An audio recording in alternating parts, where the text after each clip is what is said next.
네, 우선 애써주시는 법원가족 여러분의 노고에 감사의 말씀을 우선 드리겠습니다. 아무튼 근데 요새 국민들께서는 재판이 지연되고 있다, 특히 형사재판에 대해서도 많은 비판이 있는데 물론 뭐 범죄가 고도화되고 또 법원 분위기가 예전과는 달리 일 가정 양립 문화 확산되는 이유도 있겠지만 저는 일부 사건에 있어서 그 검찰의 무리한 공소장과 또 대량의 증거 목록, 수사 기록에 영향도 있지 않는가 그런 생각이 듭니다. 우선 이재명 대표에 대한 대장동, 성남 FC 등 공소장은 무려 168쪽에 달하고 이재명 대표의 변호인은 수사 기록이 대장동 관련 200건, 위례 신도시 관련 50건, 성남 FC 관련 100여 건 등 합치면 400건 정도에 이른다고 합니다. 저희가 되게 한 권에 500장씩 묶으니까 한 20만 페이지 정도 달한다는데 혹시 여기 서울중앙지법 김정중 원장님 뭐 기록이 그 정도 되는 것은 맞습니까? 20만 제가 직접 쪽. 확인하지는 못했고요. 직접 아마 맞지 않을까 싶습니다. 예. 뭐 변호사가 복사하면서 아마 카운트를 했으니까 맞을 거는 같습니다. 한편 이제 울산 함영 사건 수사라고 해서 검찰에서도 굉장히 그 집중적으로 수사한 사건인데 공소장이 71쪽, 그다음에 처음에 기소했을 때 피고인이 13명인데 검찰이 제출한 증거 기록 역시 10만 쪽이 넘는 것 같습니다.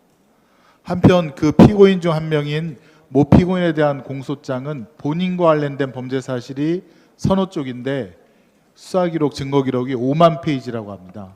서너 쪽을 기소하면서 5만 페이지의 증거를 냈다는 얘기죠. 이렇게 많은 양의 자료를 검찰에서 생산해서 법원에 제출하면 판사 입장에서는 일단은 공소장 수백 페이지 그리고 수십만 장의 증거 기록을 다 검토해야 되니 많은 시간이 소요될 것이고 또 그중에는 범죄 사실과 직접 관련 없는 증거 기록들도 있어서 배제를 해야 될 텐데 그걸 검토하다 보면 또 불필요한 예단이 생길 수 있는 그런 부작용이 있다고 보여집니다. 아울러 피고인도 이거 복사할 때도 문제고요. 그다음에 검찰에서 그렇게 얘기한다 그러더라고요. 공범위 수사 중이므로 증거기록 복사를 못 해주겠다. 그래서 5개월 동안 기소된 후에 증거 목록조차도 못 본 그런 피고인이 있다고 합니다. 당연히 이렇게 수사 기록이 많으니 업무량이 많아서 변호사 비용도 상당히 고액이라서 경제적으로도 굉장히 힘들다고 합니다. 자료 화면 한번 보실까요? 예, 검찰에서 제출한 자료인데요.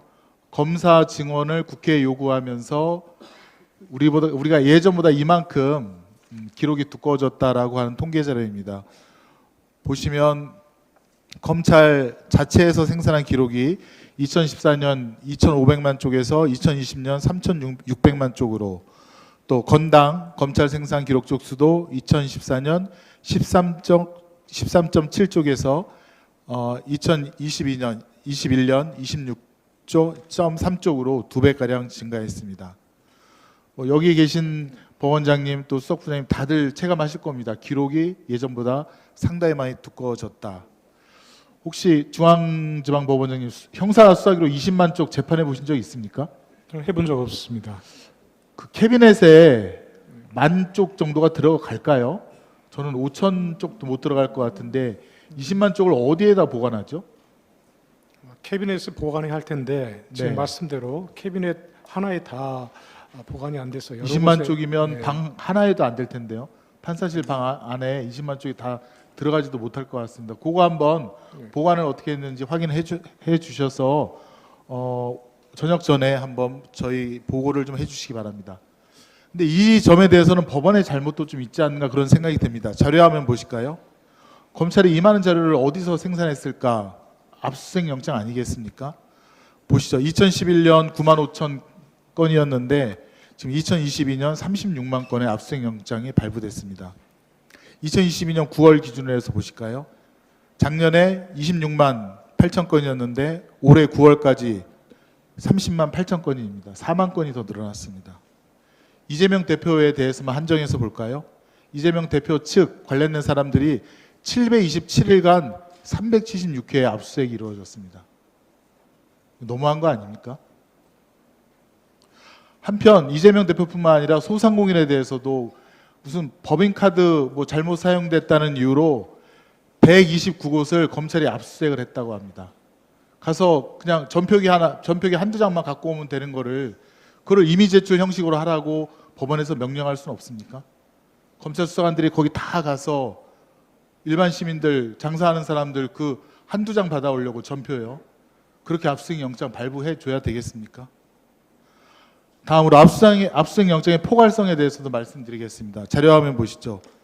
A 압수수색 영장과 B 압수수색 영장이 하도 극명하게 비교가 돼서 자료화면으로 만들어 보았습니다. A는 너무나도 포괄적이고 B는 그나마 구체적으로 된 것입니다. A 영장에는 장소와 물건이 포괄적으로 규정되어 있습니다. 수색 장소는 명칭 불문하고 A를 보조하는 사람 또는 사람이 사용하는 사무실, 그다음에 본건 범죄 사실과 관련되어 있는 물건, 본건 범죄 사실과 관련되어 있는 물건, 그걸 누가 판단하죠? 그다음에 물건의 소지자나 기한의 제한도 없습니다. 만약에 A가 대표자라면 그 건물 전체와 관련된 사람들 다 압수수색 대상이 될 수 있습니다. B 영장 보실까요? 사무실 번호가 몇 호라고 특정되어 있습니다. 문서 기한도 언제부터 언제까지라고 기한이 설정되어 있습니다. 사건 발생지에 근무하지 않았던 근무자의 사적 물건은 수색하지 않도록 되어 있습니다. 그래서 압수수색 영장을 보면 영장을 발부한 판사의 수정 문구와 도장이 빼곡하게 기재되어 있습니다. 이 차이가 어디서 나는지 한번 좀 생각해 주시기 바랍니다. 대책에 대해서 한번 같이 고민해 봤으면 좋겠습니다. 우선 공소장 일본주의, 지나치게 긴 공소장에 대해서는 법원에서 좀 형사소송 원칙에 따라서 그 관리 감독을 좀 철저하게 해주십시오. 그다음에 검사가 증거를 제출할 때 범죄 사실과 필요 없는 것들은 과감하게 증거 불채택을 해주십시오. 무리한 과다한 수사 기록을 내지 못하게 말입니다. 그다음에 공범이 수사받고 있다는 이유로 5개월 동안 열람 복사조차 증거 목록조차 못 보는 것에 대해서도 그런 것에 제동을 걸어주십시오. 페널티를 주십시오.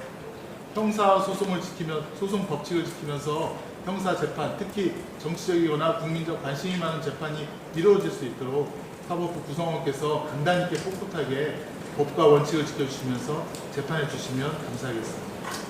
네, 혹시 중앙지방법원장님 하실 말씀 있으면 대답해 주시면 감사하겠습니다. 네, 말씀하신 대로 법원이 그 수사에 대해서 여러 인권을 지키기 위해서 열심히 노력하시라는 말씀을 알겠습니다.